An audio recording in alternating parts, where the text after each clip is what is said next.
everyone. A very good evening to you all. Myself, Dr. Sumedha Gupta, and on behalf of Voice of Healthcare, I would like to welcome all the viewers who have joined us. So, today we are here for an insightful session on the topic Midlife Reimagined, a 360 approach to wellness and renewal, organized by Voice of Healthcare in association with INTAS in issue of public awareness.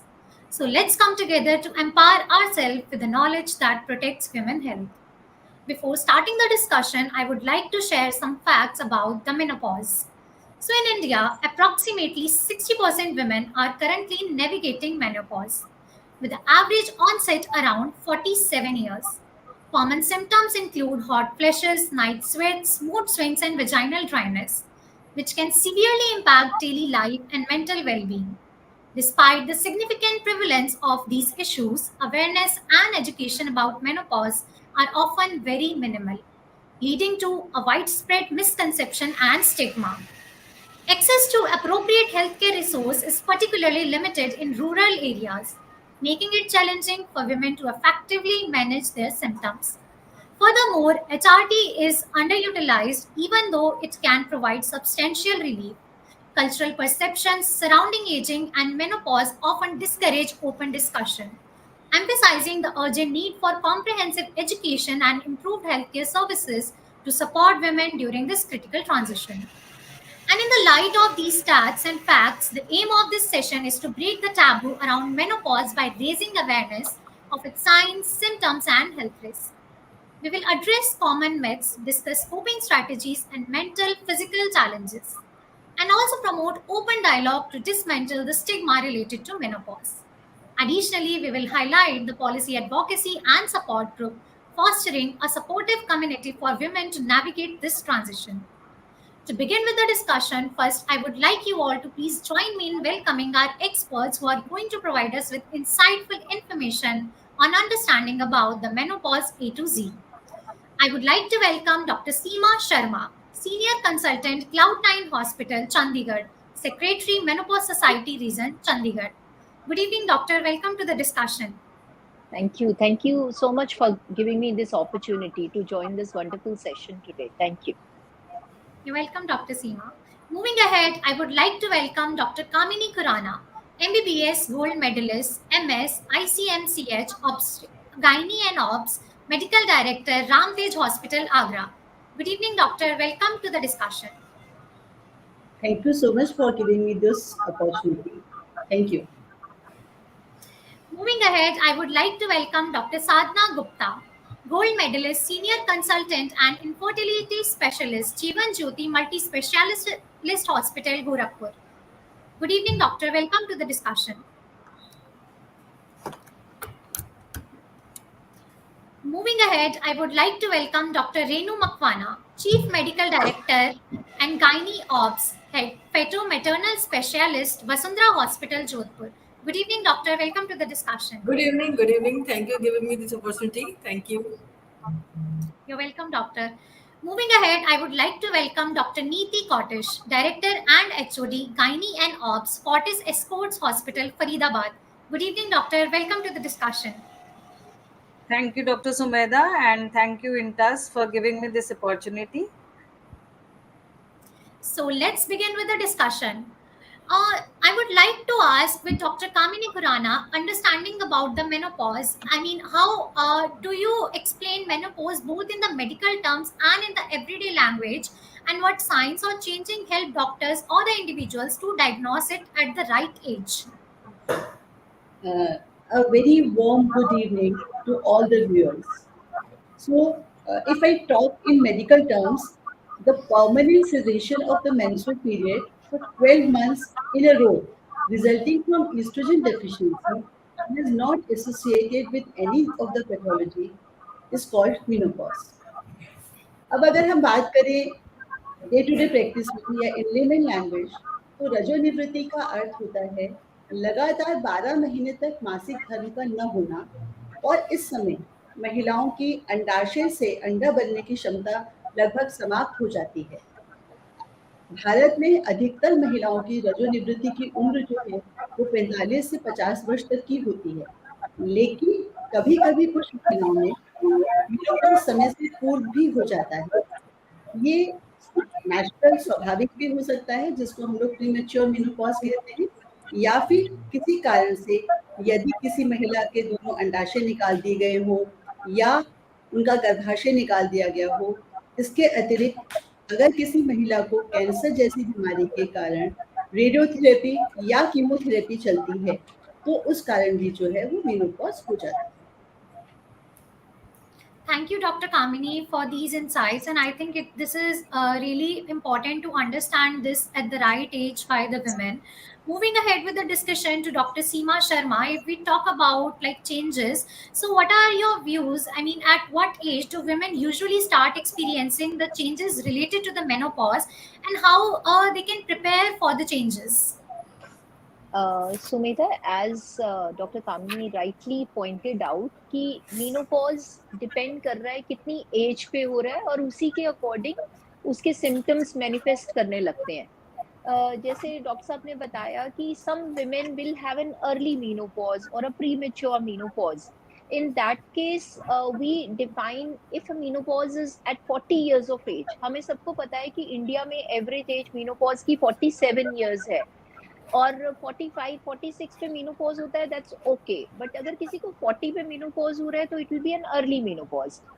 And similarly it is well known कि menopause जब abrupt caseation of period होती है उससे 3 to 4 years पहले एक transition phase रहता है जिसको हम क्लाइमेक्ट्रिक फेज कहते हैं, जिसमें कुछ कुछ चेंजेस फीमेल्स की बॉडी में आने शुरू हो जाते हैं because of decline in the function of the ovaries, that is as a result of declining levels of estrogen in one's body. So अब ये जो changes हैं ये head to toe रहते हैं because we all know estrogen is a very important hormone when it comes to the female reproductive system, but it is not, इसके जो functions हैं estrogen के वो सिर्फ reproductive system में ही नहीं है, not only in breast, uterus और ovaries, but estrogen head to toe हमारे सारे systems को affect करता है। For that matter, there are receptors of estrogen in the brain of women, heart के हेल्थ के लिए, हमारी बोन्स के लिए, स्किन के लिए, हर चीज के लिए ईस्ट्रोजन का बड़ा इंपॉर्टेंट रोल है। सो एज अ रिजल्ट जब मेनोपॉज का ट्रांजिशन शुरू होता है 3 to 4 years पहले, तो क्या ऐसे चिन्ह हैं या साइंस एंड सिम्टम्स हैं जो एक वुमन अपनी बॉडी में फील करती है? So we will start one by one again from head to toe. So some women will complain of sleep disturbances which are very common, insomnia, नींद ना आना। फिर उनको याददाश्त में कई बार न्यूरोकॉग्निटिव डिस्टर्बेंसेस होती हैं। कुछ लोगों को मेनोपॉज शुरू होने से पहले ही थोड़ा सा ऐसे लगने लग जाता है कि ब्रेन फॉगी हो रहा है, उनका याद चीजें, छोटी छोटी चीजें भूलने लग जाती हैं। Then if we talk about mood changes, many women near menopause or even in the perimenopausal period prior to their actual menopause start complaining of mood changes because estrogen is one hormone जो हमारे brain में हमें एक high feel देता है। जब इसके levels fall करते हैं mood changes are very common. Then there are musculoskeletal changes in the form of body aches, muscle pains, body pains। ये सब women को महसूस होने लगती हैं जब उनका मेनोपॉजल ट्रांजिशन शुरू होता है। And again, weight gain is one problem which is very common amongst women because of the change in metabolism. It has been seen कि menopausal women में metabolism slow हो जाता है। As a result, effortlessly 4 to 5 kgs weight हम लोग सब menopause के transition में गेन कर लेते हैं और समझ में नहीं आता है कि सेम खाना खा रहे हैं, सेम लाइफस्टाइल है, ये वेइंग मशीन पे स्केल अप क्यों हो रहा है। Then we talk about the irregularity of the periods. तो जैसे डॉक्टर कामिनी ने पहले बताया हमें कि मेनोपॉज में एब्रप्ट पीरियड्स बंद होते हैं या स्लोली ग्रेजुअली एक पीरियड्स जो आना है रजनोवृत्ति, मतलब पीरियड्स बिल्कुल बंद हो जाते हैं 12 महीने के लिए। बट उससे पहले पेरीमेनोपॉज में there can be irregularity of the periods, मतलब पीरियड कम आ सकते हैं, ज्यादा फ्रीक्वेंट आ सकते हैं, 45-50 डेज पे आ सकते हैं, कभी फ्लो हैवी हो सकता है, कभी कम हो सकता है। There can be irregularity of the periods. Then few things like genitourinary symptoms, वो भी कई बार पेरीमेनोपॉजल स्टेज में विमेन को परेशान करते हैं। So these are the few changes जो women अपनी बॉडी में ऑब्जर्व करते हैं। One very important thing is vasomotor symptoms like hot flushes। बहुत लेडीज हैं उनके पीरियड्स आते हैं लेकिन वो 1-2 साल पहले लाइक 50 पे या 46 पे आके कहते हैं डॉक्टर साहब हमें एकदम से ठंडे पसीने आते हैं, बैठे बैठे ऐसे मन करता है कि सारे रजाई कवर जो भी लिया है आपने वो उतार दो, and then suddenly we feel very cold. So these are called vasomotor symptoms and hot flushes कहते हैं हम इसको. This is also one of the very common signs which bother women when they are nearing their menopause. So this is in brief the changes which a woman will notice in her body when she is, nearing menopause. Yeah. Thank you, Dr. Seema, for these insights. In continuation to that, I would like to ask, what are the alarming signs or symptoms which actually affects women and she should reach out to doctor? The most alarming symptoms, I would say. So Sumedha, see, the thing is ki pre-menopause, if any woman, like when she's nearing a menopause, if her menstrual cycle gets so much disturbed that she has severe pain during her period, or if she's bleeding so heavily that her hemoglobin is declining, or there is a disturbance in the regularity of her period, means intermenstrual bleeding is there, or following intercourse, if a woman is having bleeding, then she must go and see the healthcare provider once. She must see a gynecologist and get her ultrasound done, get her examination done. So these are the important alarming signs where a woman should see a gynecologist. Yeah. Thank you, Dr. Seema, for these insights. And I think this is going to be really valuable to the people out there who are at the verge of the menopause. Moving ahead with the discussion to Dr. Sadhna Gupta, if we talk about the effects on the overall health, what are your views on how does menopause affect a woman's overall health and what health checkup should women consider during this time? Thank you Sumedha and greetings to everyone. तो हम लोग एक दो चीजें मैं कहना चाहूंगी जो कि बहुत जरूरी है. कुछ डिस्टरबेंस, फीलिंग सम डिस्टरबेंस है ना, कोई आवाज आ रही है. सो पहली चीज ये है कि मेनोपॉज वुमेन और हर इंसान की जिंदगी में फेज आते हैं.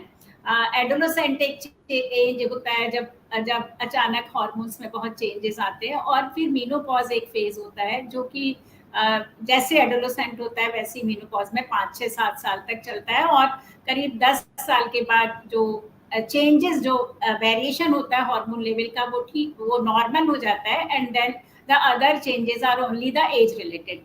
अब सबसे पहली जरूरी चीज जो हम सबसे कहना चाहेंगे कि मेनोपॉज अपने आप में कोई बीमारी नहीं है, कोई नेगेटिव फेज नहीं है. ये एक इंसान के और एक स्त्री के जीवन का सबसे क्रिएटिव फेज हो सकता है.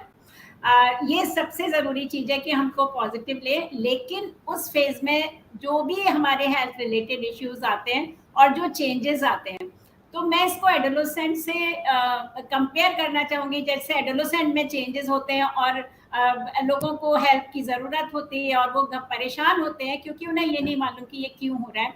उसी तरह से मेनोपॉज में कुछ चेंजेस होते हैं, और अगर सारे लोग इस चीज़ को जाने, जनरल फिजिशियन, डॉक्टर्स और हमारी महिलाएं, तो उनको उस फेज को एक्सेप्ट करने में और उससे गुजरने में बहुत ज़्यादा सहायता मिलेगी. तो पहली चीज़ तो ये कि इसको लेके हमेशा हमें पॉजिटिव रहना चाहिए. अब पॉजिटिव के संग आता है दूसरा, हम मेनोपॉज, एक एडोलेसेंट एज, एक प्रेगनेंसी और मेनोपॉज, ये 3 चरण है स्त्री के समय में जब पॉजिटिव लाइफ स्टाइल इंटरवेंशन उनकी सेहत पे और उनकी जिंदगी पे बहुत बड़ा असर डाल सकते हैं. तो मेनोपॉज में अभी जैसे सीमा ने बताया, हम लोग like the women tend to gain weight, उनको वेट गेन होता है, उनको हॉट फ्लैशेस होते हैं, कभी मैरिटल लाइफ में इश्यूज आते हैं क्योंकि जेनिटोयूरिनरी एट्रोफी होती है. तो ये सारी चीजें आती हैं. लेकिन इस समय पे अगर हम डॉक्टर्स उनको बताएं, और जैसे आपने ये प्रोग्राम किया है, इस तरह से हम उनको रूबरू कि हम इस मेनोपॉज में अगर पॉजिटिव लाइफ स्टाइल इंटरवेंशन करेंगे तो इस फेज को हम बहुत अच्छी तरह से गुजार सकते हैं. तो ये पॉजिटिव लाइफ स्टाइल इंटरवेंशन है. आपका खाना, जैसे सीमा ने कहा कि हम उतना ही खा रहे हैं लेकिन वेट गेन कर रहे हैं, वो जरूरी चीज है क्योंकि मेनोपॉज में आपकी एनर्जी रिक्वायरमेंट कम हो रही है और आपको क्वांटिटी को कम करना पड़ेगा और क्वालिटी को बढ़ाना पड़ेगा.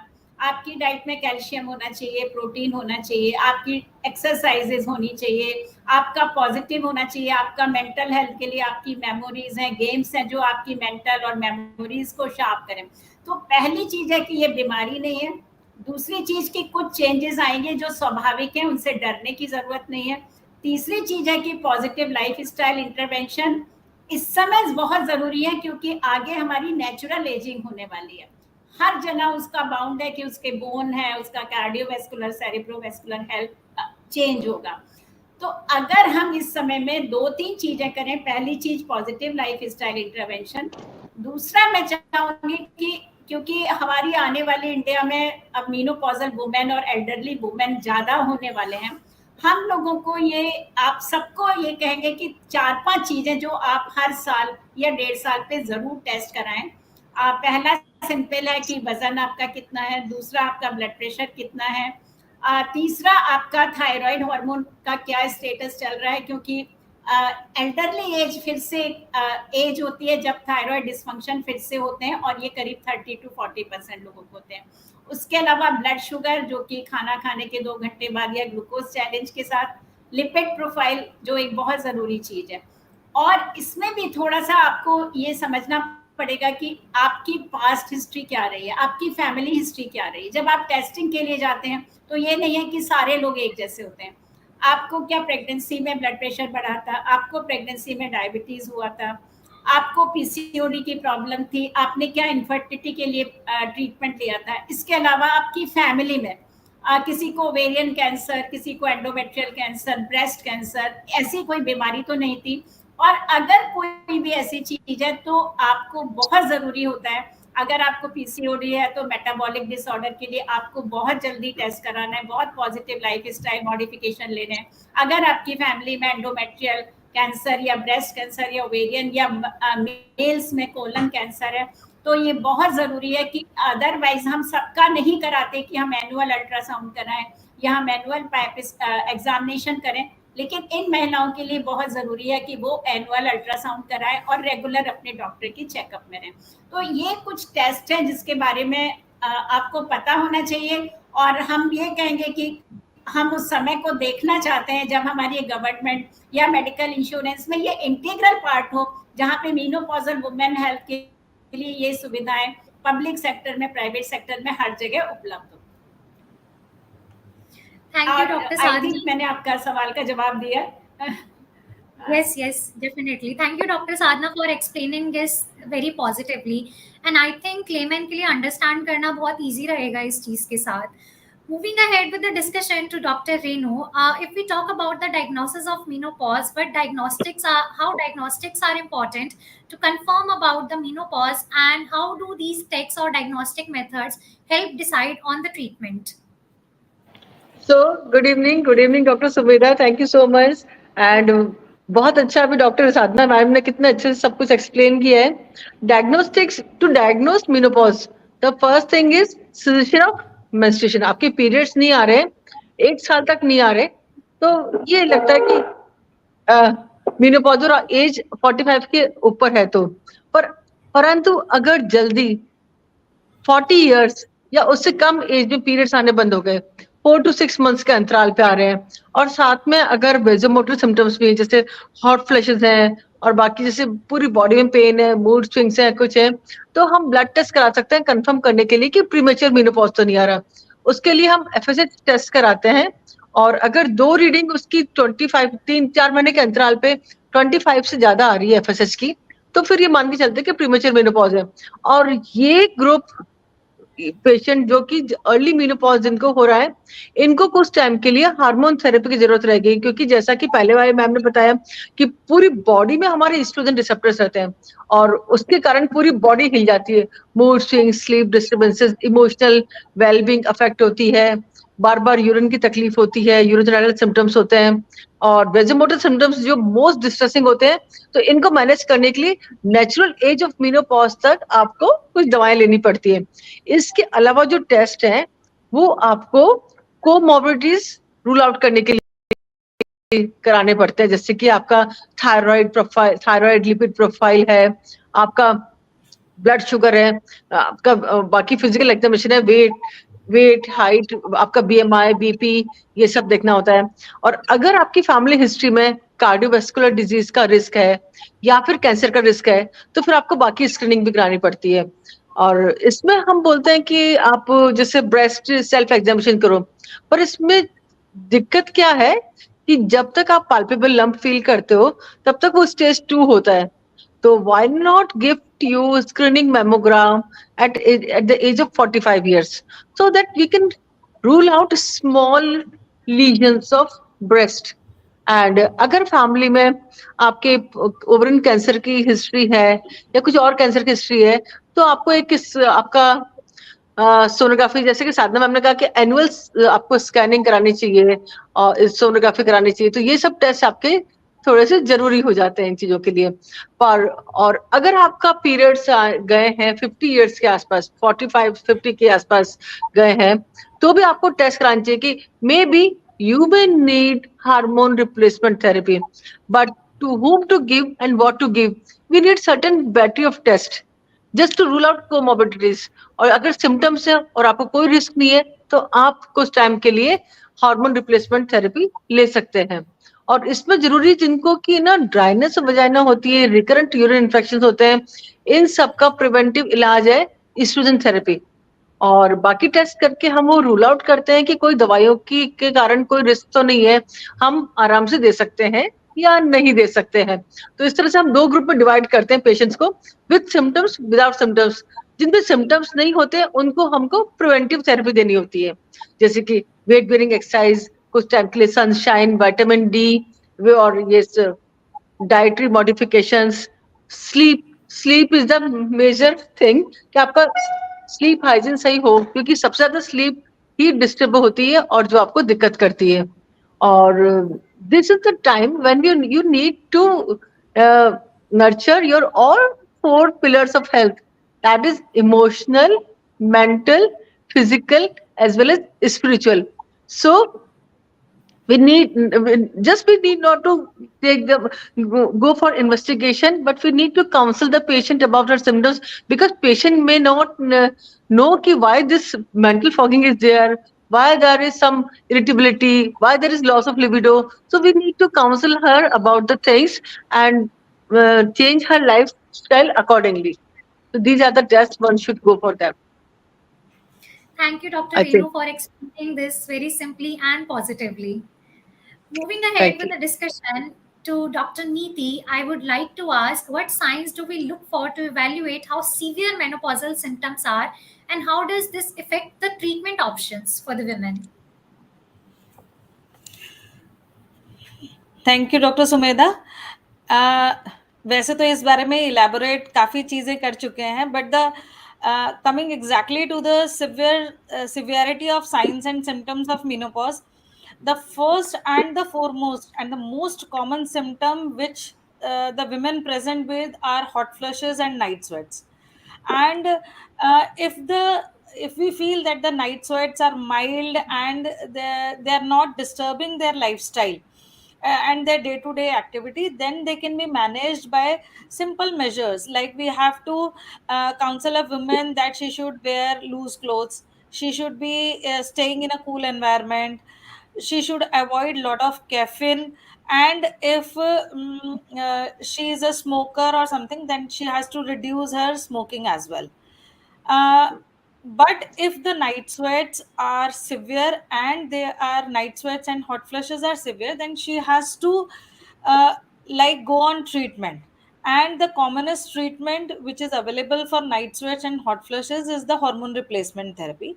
Usually the best treatment that is to be given for these women is the estrogen replacement therapy. But like already said by all the seniors, they said that we have to evaluate the patient completely before putting her on hormone therapy. साथ ही साथ patient को counselling बहुत important है कि only the hormonal therapy might not help her, she has to change her lifestyle as well. Like I already told, she has to reduce her caffeine intake, अपना खाना पीना, diet में calcium, vitamin D, all these things are to be included. And the second commonest symptom which menopausal women present with are usually the genitourinary symptoms.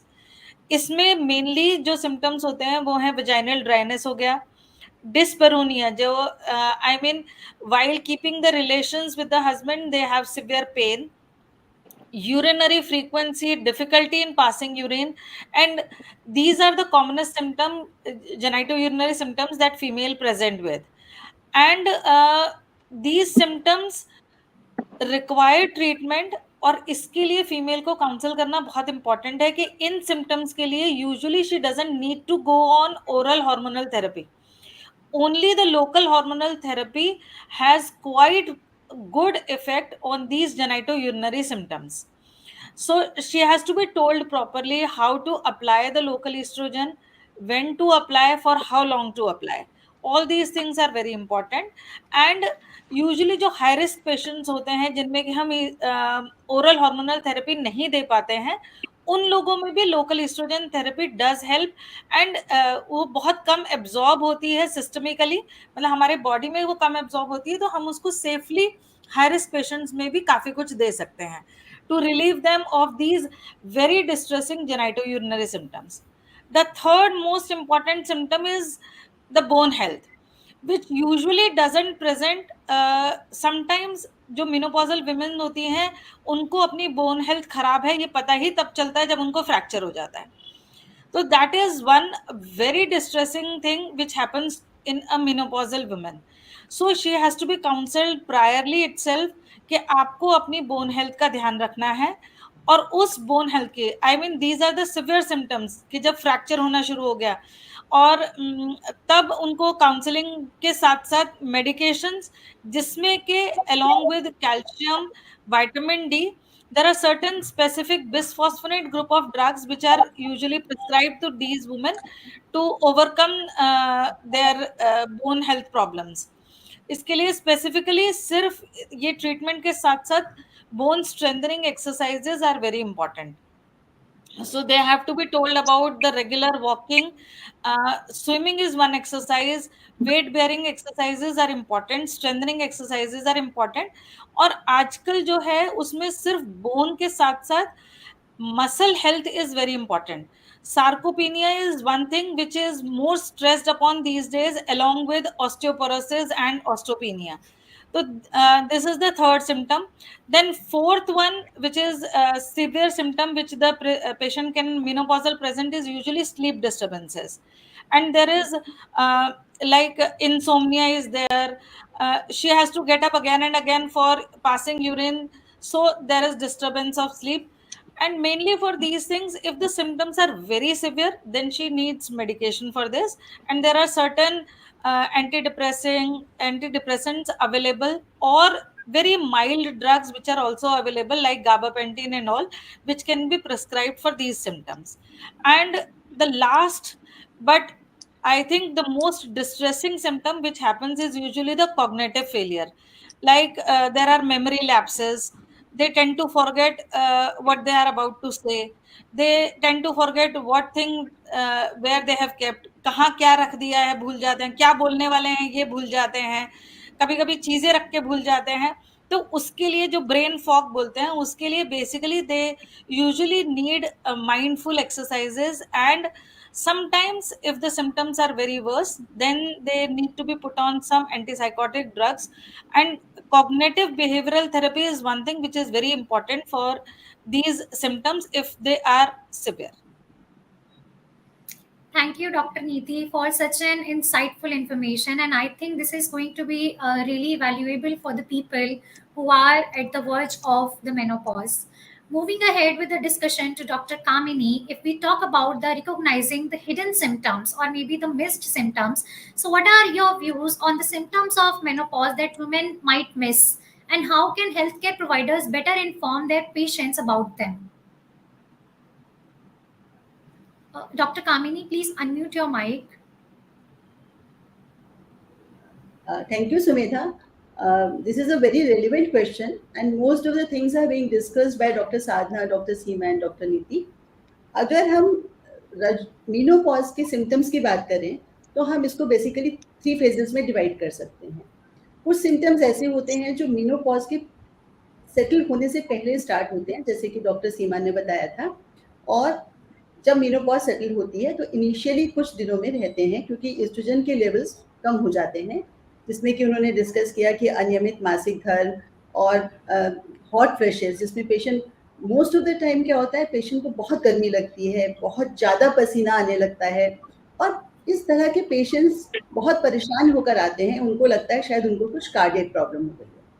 तो first of all, the counselling of such patient is very important, and for that we have exclude all the cardiac causes, और फिर उनको समझाना होता है कि ये आपको हॉट फ्लशेस हैं, और ये क्योंकि आपको मेनोपॉज सेटल हो रहा है, आपके एस्ट्रोजन लेवल्स कम हो रहे हैं, ये इसलिए आ रहे हैं। इसके साथ ही जो बहुत ही ट्रबलसम प्रॉब्लम जो मेनोपॉज के लिए होती है, that is the dryness of the vagina and the painful intercourse. इसके लिए patients are very much hesitant, females बहुत हेजिटेंट होती हैं, वो ये बिल्कुल भी डिस्कस ही नहीं करना चाहती हैं, neither to the doctors not to the family members, और वो इसको काफ़ी टाइम तक परेशान होकर झेलती रहती हैं। तो सबसे पहले तो जो जिन महिलाओं को मेनोपॉज हो रहा है, उनको ये समझाना बहुत आवश्यक है कि ये जो मेनोपॉज है, ये बिल्कुल जिस तरह से जब पीरियड स्टार्ट होते हैं तो एक कुछ बाहरी और कुछ आंतरिक जो बदलाव आते हैं, उसी तरह से जैसा कि डॉक्टर साधना ने भी बताया कि उसी तरह से जब मेनोपॉज होता है तो उस समय भी शरीर में बहुत सारे बाहरी और बहुत सारे आंतरिक बदलाव आते हैं, और उनको हमें किसी को भी ये नहीं मानना चाहिए कि वो कोई बहुत बड़ी बीमारी हो गई है। तो इन चीज़ों का क्योंकि उपचार डॉक्टर से परामर्श करके, डॉक्टर से डिस्कस करके संभव है, तो इनको बिना झिझक के डॉक्टर से डिस्कस करना बहुत आवश्यक है। इसके साथ ही जो मेनोपॉज है उसमें मरीज को बार बार, क्योंकि जैसा कि अभी डिस्कस किया गया, जेनाइटो यूरिनरी अट्रोफी हो जाती है, तो उसके लिए जो है पेशेंट को बार बार यूरिन जाना पड़ता है। साथ ही ये भी देखा जाता है कि मरीज को बहुत सारे मूड स्विंग्स, बहुत चिड़चिड़ापन, एंग्जाइटी, डिप्रेशन, साथ ही जो उनकी स्किन होती है वो बहुत ड्राई होने लगती है। तो उनको ये बताना पड़ता है कि that is only because of the menopause and the deficiency of oestrogen hormone, इसमें कोई उनको स्किन की प्रॉब्लम नहीं है। साथ ही कुछ महिलाओं में ब्रेस्ट टेंडरनेस होने लगती है, जिसकी वजह से उनको साइकोलॉजिकली भी ये लगता है कि शायद उनको ब्रेस्ट में कोई लंप हो गया है, या उनको कहीं ब्रेस्ट कैंसर तो नहीं हो रहा। तो जैसा कि अभी इससे पहले डिस्कस किया गया, इसके लिए उनको मेमोग्राफी एंड अल्ट्रासाउंड करवा लेना चाहिए, ताकि जो है इस तरह की अगर कुछ प्रॉब्लम है तो उसको जो है समय रहते हुए पहचान लिया जाए। अब हम आते हैं कुछ इंटरमीडिएट सिम्टम्स पे। इंटरमीडिएट फेज से मेरा मतलब है मेनोपॉज सेटल हुए कुछ टाइम हो गया, इसके लिए भी अभी डिस्कशन हुआ है कि इसमें मरीज को जो है वो वेट गेन होने लगता है, और क्योंकि बीएमआर भी बहुत कम हो जाता है बेसल मेटाबॉलिक कम होने की वजह से, और इसके साथ ही जो बेसिकली फैट का डिस्ट्रीब्यूशन है वो बेली के अराउंड ज़्यादा होता है, पेट की वसा जो है वो ज़्यादा बढ़ जाती है, जिस कारण कि उनका बीएमआई भी बढ़ जाता है।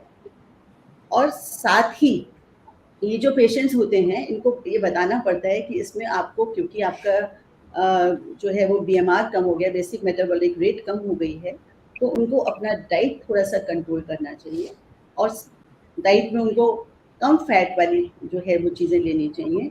और साथ ही इन पेशेंट्स में कई बार जो नीचे की मांसपेशियां होती हैं, जो पेरिनियल मसल्स होती हैं, विद एडवांसिंग एज वो वीक होने लगती हैं, that is also part of genito urinary atrophy. तो ऐसे में मरीज को खांसते में, छींकते में यूरिन पास हो जाता है, जो पेशेंट के लिए, महिलाओं के लिए बहुत एम्बैरेसिंग होता है, और वो इसको डिस्कस ही नहीं करना चाहते। तो इसको समय रहते हुए डिस्कस करना, उनका यूरिन टेस्ट कराना, और ये देखना कि ये किसी यूरिनरी इन्फेक्शन की वजह से हो रहा है या सिर्फ मेनोपॉज की वजह से जो मसल वीकनेस हो रही है उसकी वजह से हो रहा है, तो ये हमें उनको समय समय पे बताना होता है। इसके साथ ही जैसा कि अभी डिस्कस किया गया, सार्कोपीनिया या मसल वेस्टिंग, तो उसके लिए भी उनको सजग करना होता है कि आप इस समय जो है वो हाई प्रोटीन डाइट लें। अब अगर हम बात करें थोड़ा सा लेट सिम्टम्स की, जो और कुछ साल बीत जाते हैं उसके बाद आता है, तो उसमें ये देखा जाता है कि जो महिलाएं होती हैं, जैसे जैसे उनकी उम्र बढ़ती है और जैसे जैसे हार्मोन लेवल फर्दर कम होने लगते हैं, तो उसमें जो जेनाइटल मसल्स हैं, जेनाइटो यूरिनरी मसल्स, जो पेरिनियल मसल्स हैं, वो और भी वीक होने लगती हैं। और इस वीकनेस के कारण जिन महिलाओं की नॉर्मल डिलीवरी हुई होती है, उनमें प्रोलैप्स यूट्रस होने के चांसेस जो हैं वो बहुत ज़्यादा हो जाते हैं। इसके साथ ही हमें जो मेनोपॉजल महिलाएं हैं उनको बताना होता है कि समय के साथ साथ उनकी बोन डेंसिटी बहुत कम हो रही है, इसलिए उनको समय समय पर कैल्शियम और विटामिन D3 लेते रहना चाहिए और उनको सजग करना चाहिए कि आपको एक निरंतर इंटरवल पे डेक्सा स्कैन कराते रहना चाहिए, ताकि और उनको इस बात के लिए भी अवगत कराना चाहिए कि आपकी हड्डियां कमज़ोर हो रही हैं, ऑस्टियोपोरोसिस हो सकती है आपको, और जिस कारण जरा सा भी चोट लगने पर उनमें फ्रैक्चर्स के इंसिडेंसेस बहुत बढ़ जाते हैं। तो ये सब ऐसी चीज़ें हैं जिसके प्रति जो मेनोपॉजल महिलाएं हैं वो बिल्कुल भी सजग नहीं होती हैं। और एक मैं ये बोलूँगी कि एक चिकित्सक होने के नाते ये हम लोगों का फ़र्ज़ है कि ये बहुत छोटे-छोटे जो लक्षण हैं इनसे हम इन महिलाओं को जो है वो सजग कराएँ और उनको ये बताना बहुत आवश्यक है कि ये लक्षण ऐसा आवश्यक नहीं है कि ये लक्षण प्रत्येक महिला में आएँगे जिसको मेनोपॉज़ होगा। इन लक्षणों में कुछ लक्षण किसी महिला में बहुत अधिक आते हैं, खासतौर से जिनका मेनोपॉज़ थोड़ा-सा समय से पहले हो जाता है, और जिन महिलाओं को थोड़ा लेट होता है उनमें लक्षण कंपैरेटिवली कम होते हैं। और जैसा कि डॉक्टर साधना ने अभी बताया था, बेसिकली महिला को समझ लेना चाहिए कि ये जो मेनोपॉज़ है ये कोई बीमारी नहीं है, ये एक प्राकृतिक प्रक्रिया है जो होती ही है। और अगर हम उसको जो भी उनके उसकी वजह से जो लक्षण आ रहे हैं, कुछ अपनी लाइफस्टाइल मॉडिफिकेशन के द्वारा, कुछ डॉक्टर के परामर्श के द्वारा अगर हम उनको करेक्ट कर लेते हैं तो ये तो एक जीवन की नई पारी की शुरुआत होती है। Thank you, Dr. Kamini, for your valuable insights. And I think this is going to aware a lot of women out there about the hidden symptoms and the missed symptoms. Moving ahead with the discussion to Dr. Seema, if we talk about the long-term health risk, what are your views that how does menopause affect long-term health risk like heart disease or osteoporosis, and what preventive steps should women take during this time? So, Dr. Sumedha, we'll discuss bone health first and heart next, because in continuity with Dr. Kamini has very beautifully illustrated कि menopause के बाद, depending upon the intermediate stage and the later stage of menopause, हमारी bone health जो है वो slowly deteriorate होती जाती है. So we all know कि जब हम young होते हैं till the age of 20 and 30 हमारी bones में calcium का bank है और उसमें calcium deposit होती रहती है. And after the age of 35 मतलब mid life के बाद अगर आप अपनी bone health और muscle health के ऊपर work नहीं कर रहे तो वो slowly deteriorate होती रहेगी. And as ma'am has already explained very nicely कि आपके bones में भी estrogen receptors हैं. So जब हम मेनोपॉज के पास जाते हैं तो बोन्स में ऑस्टियोजेनेसिस मतलब बोन्स का स्ट्रॉन्ग होने वाला जो प्रोसेस है वो स्टॉप हो जाता है और उसके बाद ऑस्टियोपेनिया या ऑस्टियोपोरोसिस सेट इन हो जाता है. उसका क्या मतलब है कि आपकी बोन्स में से कैल्शियम वापस मोबिलाइज होना शुरू कर देती है, डिपॉजिट तो होती नहीं है. इसके रिजल्ट करते हुए बोन्स वीक होती जाती है और अगर हम फिर भी ध्यान नहीं देंगे तो अराउंड 70 और 80 इयर्स ऑफ एज बहुत सारे ओल्ड विमेन में मॉर्बिडिटी जो है वो फ्रैक्चर्स की करके होती है, चाहे वो हिप फ्रैक्चर है चाहे वो स्पाइन फ्रैक्चर है. एंड वी नो 80s में जाके वो बेड रिडन हो जाते हैं and ultimately it ends up in death which is very painful. So अगर हमने ये कॉम्प्लिकेशंस को प्रिवेंट करना है तो बोन हेल्थ के लिए सबसे इम्पोर्टेंट है कि prevention is better than cure. So Dr. Kamini has already elaborated कि we should concentrate on regular exercises जिससे कि हम weight bearing exercises कर सकते हैं, walk कर सकते हैं, अपनी strengthening exercises कर सकते हैं, swimming कर सकते हैं, cycling कर सकते हैं ताकि हमारी bones जो हैं वो healthy रहें और strong रहें. And secondly, supplementation in the form of healthy diet by increasing milk and milk products, which is a good source of calcium. There are so many other sources. Aajkal so many people are going for exotic foods. Makhanas are very popular, which are a very good source of calcium. So we should start mindfully eating. So I always tell my patients कि भाई 40 years तक तो आपकी body आपको कोई notification नहीं देती, आप सब super heroes रहते हो. like we can do anything and everything we want to do, but after the age of 40 our body requires maintenance. और अगर फिर आप वो कभी यहाँ एक कभी वहाँ पेन अगर आप उसको रिस्पॉन्ड नहीं करते हैं तो then we are going downhill and ultimately you will be going for physiotherapies or rehabilitations. So we have to prevent the slowing. So we can't do anti-aging, but we can always slow aging, and age is just a number. So you can choose to be as fit as you want to be. So there are so many people who are regular yoga practitioners and exercise freaks, and they are very fit irrespective of the age. So bone health can be very well maintained अगर हम अपना diet का ध्यान रखें, हम अपना calcium supplementation regular लें जो कि to the tune of 1000 milligrams every day calcium we must take, and vitamin D which can be easily replenished by taking a monthly dose of vitamin D. अगर 60,000 units हम ले रहे हैं तो हमारी मंथ की रिक्वायरमेंट पूरी हो जाती है. डॉक्टर कामिनी ने बहुत अच्छे से और डॉक्टर साधना ने भी बोला कि अगर आप अपना लाइफस्टाइल हेल्दी रख रहे हैं, you are enjoying the sunshine, you can exercise outdoors, so that will be good for your mental health as well as your physical health. So I think that will ensure that हमारी bone health जो है वो maintain रहे. और उसमें अगर आपने देखना है, suppose किसी को बहुत bony pains हो रहे हैं 50 की age पे, and I want to see how my bone health is, then of course we have bone densitometries available, we have DEXA scans जो हमें quantify करके बता देते हैं कि osteopenia है या osteoporosis है, grade 1, 2 या 3 है. And then if we are already having such weak bones, तो फिर we cannot escape but take bisphosphonates या कोई injectable therapies, और वो सब हमें फिर endocrinologist या gynecologist हमें guide करते हैं. हमें definitely डॉक्टर से परामर्श करना चाहिए और हर स्टेज पे ट्रीटमेंट एंड इम्प्रूवमेंट पॉसिबल है. ये गिव अप नहीं कर सकते कि अब मैं 60 की हो गई हूँ, अब इसके बाद तो मेरा बुढ़ापा आ गया है और बस मुझे अभी ऐसे ही रहना है. So I don't think that's a right way.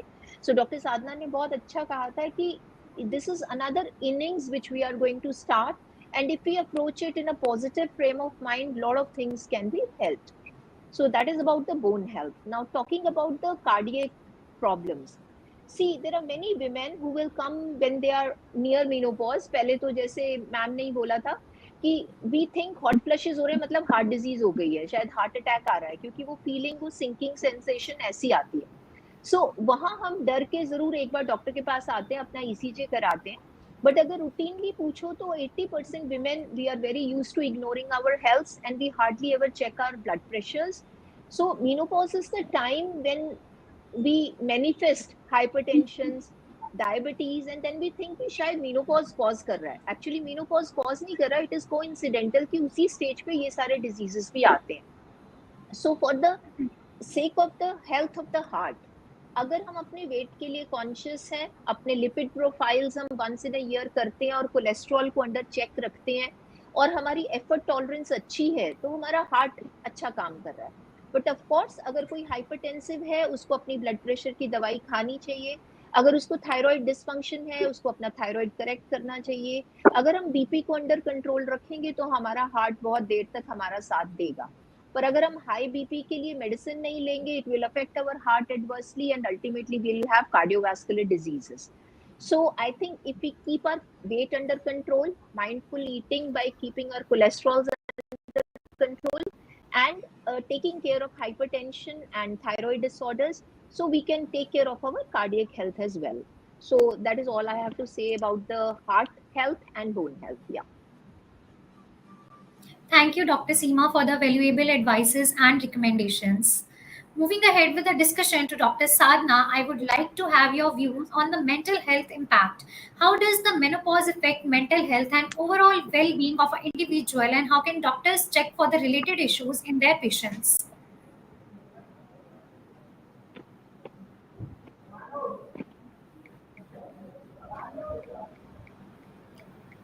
So thank you for that question.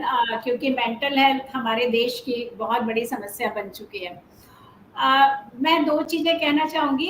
जैसे सभी ने ब्रेन फॉगिंग की बात की कि जब मेनोपॉज होता है due to all oestrogen receptor in brain, हमारा हल्का सा मेमोरी लॉस और जो रीसेंट मेमोरी जिसको कहते हैं, खासतौर से जो रीसेंट मेमोरी है उस पर थोड़ा सा असर आता है. और दूसरी चीज़ है जो स्लीप डिसऑर्डर. फिर से मैं कहना चाहेंगे कि सारी चीजें सबको नहीं होती हैं, और थोड़ा ये मुद्दा हमारे लिए बहुत सोचने का है, क्योंकि लास्ट के 10 और 15 इयर्स में मैं ये चीज़ ज़्यादा सुन रही हूँ कि मेरी मदर को एल्जीमर्स है, या मेरे घर में इसी को लाइक लॉस ऑफ मेमोरी है, और बहुत सारी इश्यूज हैं, क्योंकि पहले ये वेस्टर्न वर्ल्ड में बहुत बहुत ज़्यादा था बनिस्बत हमारे देश के। और हमको सारे डॉक्टर्स को और सब लोगों को इस बात पे सोचना बहुत ज़रूरी है कि ये चीज़ क्यों हमारे यहाँ आ रही है। एक इसीलिए इस चीज़ पे ये कि इंडिया और साउथ एशिया में महिलाएं मेनोपॉज को लेके काफ़ी पॉजिटिव होती हैं बनिस्बत वेस्टर्न वर्ल्ड के, क्योंकि वहाँ पे वुमेन के रोल थोड़े डिफरेंट हैं वेस्टर्न वर्ल्ड में, और इंडिया और साउथ एशिया में वुमेन के रोल थोड़े डिफरेंट है। Like they are mother, grand mother, they are very well in the social life. तो ये सारी चीज़ें मेंटल हेल्थ से जुड़ी हुई हैं। दूसरी चीज़ ये आती है कि जिन महिलाओं में पहले से डिप्रेशन या एंजाइटी की प्रॉब्लम रही है, ये भी एक बहुत बड़ा मुद्दा है। उनको जब मेनोपॉज होता है तो वो एक्सेंचुएट होता है। हॉट फ्लैशेस में भी अगर हम पहला ट्रीटमेंट अगर मेनोपॉजल हार्मोन थेरेपी है, then the second line treatment is mild anti depressant like the fluoxetine and the other drug. तो जिन लोगों में पहले से डिप्रेशन या एंजाइटी रहा है, वो दोनों तरह से मैनिफेस्ट कर सकता है, severity of hot flashes as well, क्योंकि वो एंजाइटी से भी रिलेटेड होता है, और उनको मेंटल इश्यूज भी ज़्यादा आते हैं। तो जैसे हम लोग एक रिटायरमेंट के लिए तैयार होते हैं कि अब हमारा रिटायरमेंट है, या अगर हमारा अपना सेटअप है, तो हमको ये जिम्मेदारी दूसरी जनरेशन को देनी है, और ये जिम्मेदारी हमको देनी है, और हमको अपने पैसे को कहाँ इन्वेस्ट करना है, हमको क्या शौक पूरा करना है, हमको मेनोपॉज की मेंटल हेल्थ के लिए भी एक तैयारी करनी पड़ती है। ये बहुत ज़रूरी टाइम है, क्योंकि वुमेन को जीवन भर वो लोग हस्बैंड, फैमिली, बच्चे, फिर बड़े बच्चे होते हैं, उसमें लगी रहती हैं, और इस समय वो बहुत सी रिस्पॉन्सिबिलिटी से उनके पास नहीं रहती।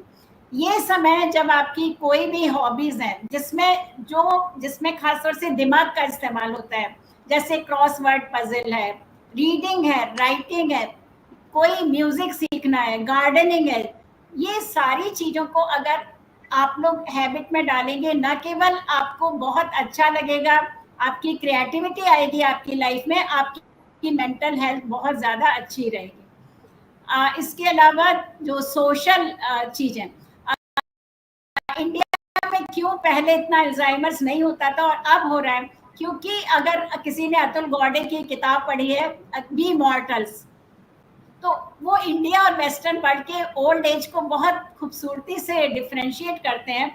हमारे यहाँ जो बड़े बूढ़े लोग होते हैं वो किसी समय और फैमिली का, बिजनेस का, हमारे प्रोफेशन का, हमारे बच्चों की, ग्रैंड चिल्ड्रन की लाइक केयर का एक इम्पॉर्टेंट हिस्सा होते थे, decision making. So that power make them mentally alert till the last breath. हम लोग के यहाँ जो कहा जाता है कि हम लोग मृत्यु के समय भी पूरे अलर्ट रहें, और हम लोग भगवान का नाम लेते हुए अच्छे थॉट के संग इस दुनिया से विदा लें। बहुत ज़्यादा ज़रूरी है कि हम अपने देश की उस फैमिली लाइफ को, सोशल लाइफ को, जहाँ हम सोसाइटी को कुछ देना चाहते हैं, आसपास के बच्चों को पढ़ाना चाहते हैं, हॉस्पिटल में गरीब लोगों के लिए कुछ करना चाहते हैं, क्योंकि जब आप दूसरे लोगों से जुड़ेंगे, आपकी मेंटल हेल्थ स्वाभाविक रूप से अच्छी हो जाएगी।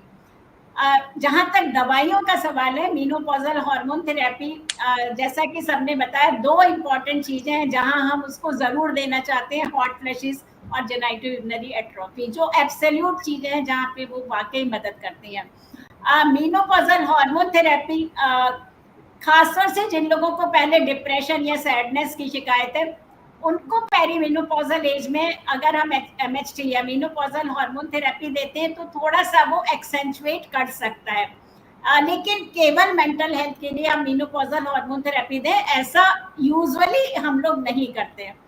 तो 2 चीज़ें मैं कहूँगी यहाँ पे फिर से, जो इंडियन बेस ऑफ फैमिली है, अभी क्यों हो रहा है, क्योंकि सबके बच्चे अब्रॉड हैं, सबके बच्चे दूसरे शहर में, पेरेंट्स अकेले, और उनको कोई गार्ड ड्राइव करने वाला नहीं है, उनको कोई पार्क में ले जाने वाला नहीं है। बहुत स्वाभाविक है कि उनका मेंटल हेल्थ और फिजिकल और कॉम्प्रिहेंसिव हेल्थ बहुत तेजी से गिरे।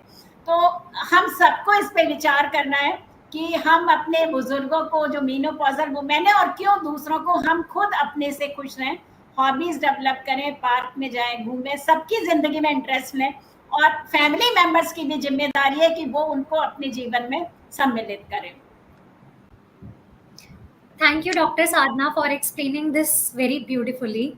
Moving ahead with the discussion to Dr. Renu, I would like to have your views on busting about the myths. What are some common myths about menopause that you see in your practice, and how we use the facts to change these myths?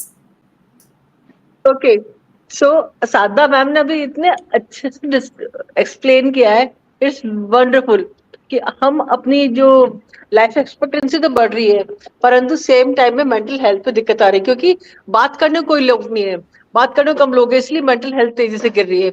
और myths ये है कि अब तो बुढ़ापा आ गया है, and second thing कि अब मीनोपॉज के साथ में, मतलब मीनोपॉज यानी मेनू तो पॉज हो गया है, जबकि ऐसा होना चाहिए, for me there is no pause. Now understand this change and इसको गले से लगा के, इसको समझ के उसके अकॉर्डिंग लाइफ स्टाइल अपनी चेंज करें, तो ये सफर जिंदगी का बहुत सुहाना हो जाता है. अभी लेडीज को लगता है कि because of dryness and dyspareunia there should be no for sexual relationship, जबकि ऐसा है कि अगर प्रॉपर लोकल हार्मोन थेरेपी लें और रिलेशनशिप रखें, तो ना केवल वो उनके मूड को अच्छा रहेगा, बल्कि पेल्विक फ्लोर एक्सरसाइज भी होगी और वो जेनिटो यूरिनरी हेल्थ को भी ठीक रखेगा. एंड फॉर थोड़ी बहुत एक्सरसाइज करेंगे, कुछ भजन मंडली में रहेंगे, ग्रुप में रहेंगे, हंसेंगे, बातें करेंगे, तो मेंटल हेल्थ में गिरावट इतनी नहीं आएगी.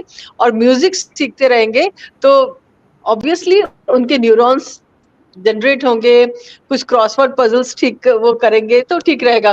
तो यही है कि अपने आप को वो नहीं समझे कि अब तो बस बुढ़ापा आ गया, अब क्या करना है, अब कुछ नहीं, बल्कि अब तो सोसाइटी को वापस देने का टाइम आ रहा है. तो अपने आप को ज्यादा फिट रखना है, ज्यादा एक्टिव रखना है, गार्डनिंग में रहना है, बिकॉज गार्डनिंग के साथ रहते हैं तो वहाँ के जो माइक्रोबायोटा होता है वो आपकी कुछ एलर्जीज को ठीक करते हैं, आपकी हेल्थ को अच्छे माइक्रोबायोटा देते हैं, जिससे कि आपकी इमोशनल हेल्थ और बाकी मेंटल हेल्थ अच्छे से रहती है. सो इस जिंदगी के सफर को, जिंदगी एक सफर है सुहाना, यहाँ जो कुछ होगा हमने जाना, इतना हमको पेशेंट को नॉलेज से एम्पावर करना है इस समुद्र. Thank you, Dr. Renu, for explaining this very positively. Moving ahead with the discussion, and to conclude this to Dr. Neeti, what, in your experience, what mix of lifestyle changes and medical treatments work best for managing menopause symptoms, and what advice you want to give to the patients out there who are at the verge of menopause? Ideally almost सारे points हमारे cover हो चुके हैं. Just to highlight few of the things कि हर menopausal symptom के लिए अगर हमारे पास मेडिकल ट्रीटमेंट अवेलेबल है तो उसके साथ साथ लाइफस्टाइल मॉडिफिकेशन बहुत इम्पॉर्टेंट है. जैसे कि अगर पेशेंट को हॉट फ्लशेस हैं, नाइट स्वेट्स हैं, तो हार्मोन रिप्लेसमेंट थेरेपी देनी है अगर उनकी सिवियरिटी बहुत ज़्यादा है. लेकिन इसके साथ क्या लाइफस्टाइल मॉडिफिकेशन की ज़रूरत है? She has to modify her life in both the things. Like in her diet, she has to take a balanced diet with lots of calcium, vitamin D in her diet, and some phytoestrogens like soya products and cohosh, black cohosh. These things help in relieving the hot flushes and night sweats. So she has to modify her diet in that way. Similarly, she has to exercise regularly, because exercise से ना सिर्फ आपकी physical health में आराम आता है, बल्कि exercise पर से बहुत सारे एंडोर्फिन्स इस तरीके के रिलीज करती है जो कि आपकी मेंटल हेल्थ के लिए भी इम्पॉर्टेंट है. तो अब पहला सिम्टम हॉट फ्लशेस और नाइट स्वेट्स हो गए, जो हमने दोनों चीज़ों से कवर किया, मेडिसिन से और similarly along with that lifestyle modification से. इसी तरीके से जेनिटो यूरिनरी सिम्टम्स है. जैसा कि हमने डिस्कस किया कि जेनिटो यूरिनरी सिम्टम्स के लिए mostly we require local oestrogen therapy which relieves most of the genito urinary symptoms. But along with that, certain lifestyle changes are important, like a female has to be more conscious about her water intake. Because she is more prone for infections, she needs to drink lot of water. She has to keep herself hydrated. she has to go for pelvic floor exercises, which definitely help in relieving her so many genitourinary symptoms, जैसे कि stress incontinence, जैसे कि ma'am ने बताया खांसने छींकने पे urine निकल जाता है, that will be quite relieved by doing pelvic exercises. तो इस तरीके की lifestyle modification genito urinary symptoms के लिए चाहिए. इसी तरीके से जैसे हमने तीसरा सिम्टम डिस्कस किया था कि बोन हेल्थ के लिए हम काफी इलेबोरेट डिस्कशन कर चुके हैं कि इसके लिए हमें डाइट के साथ साथ bone strengthening and muscle strengthening exercises हैं जो करनी चाहिए. जो लास्ट और इम्पॉर्टेंट सिम्टम जो हमने डिस्कस किया कि sleep disturbances and cognitive disturbances, brain fog और ये सब चीजें, इनके लिए mild anti depressants do help sometimes, but similarly there are other drugs also which are non hormonal drugs which are usually given like phytoestrogen supplements, some vitamins, minerals. कभी कभी देखा गया है कि बहुत सारी प्लेसिबो वाली चीजें जो होती हैं वो भी इन सिम्टम्स को रिलीव कर देती हैं. पेशेंट को एक ये बताना कि ये इसके लिए दवाई है, उसी से उसका एक मेंटल ब्लॉक जो होता है वो खत्म हो जाता है कि हाँ मेरे को दवाई मिल रही है, अब मैं ठीक हूँ. तो उस चीज के लिए भी इम्पोर्टेंट है. इसके लिए लाइफस्टाइल चेंजेस जो है वो बहुत इंपॉर्टेंट है. जैसा कि बोला गया है कि योगा है, मेडिटेशन है, some hobbies which do help in cognitive disturbances are like music, gardening. These are all important. Similarly, साथ ही साथ जो इम्पोर्टेंट लाइफस्टाइल चेंजेस हैं वो कॉग्निटिव बिहेवियरल थेरेपी को लेके भी है, जिसमें के patient needs to be aware कि मुझे ये सिम्टम है, मुझे इसके लिए ये ट्रीटमेंट लेनी है और ये लाइफस्टाइल चेंजेस हैं जो करने हैं. स्लीप डिस्टर्बेंसेस के लिए मेनली अपनी एक स्लीप डायरी बनाना या अपनी एक स्लीप हाइजीन इंप्रूव करना बहुत इंपॉर्टेंट है. तो हर मेनोपॉजल सिम्टम के साथ में ये है कि treatment plus lifestyle modification both plays a equal and balanced role in relieving these symptoms, I would say. Thank you, Dr. Neeti, for the advice and recommendations. So, as we conclude our session on Midlife Reimagined, a 360 approach to wellness and renewal, today we have gained crucial insights into menopause, its signs, symptoms, and health implications, while debunking the myths that often perpetuate the stigma. And it's clear that increased awareness and open dialogue are essential for empowering women during this transition. Let's take the knowledge we have shared today and turn out into the action. And thanks to our experts who actually have addressed this crucial topic comprehensively and effectively by presenting the information in a way that both thorough and accessible to the layman also. I would like to extend my gratitude to all the panelists for their insightful contribution and for sharing your expertise with us. Your participation has been really valuable, and we deeply appreciate the time and knowledge that you have shared with us today. Thank you for joining us and for contributing to this important conversation. Thank you. Thank you. Thank you so much. Thank you. Thank you. Thank you so Thank you much. so Great to listen.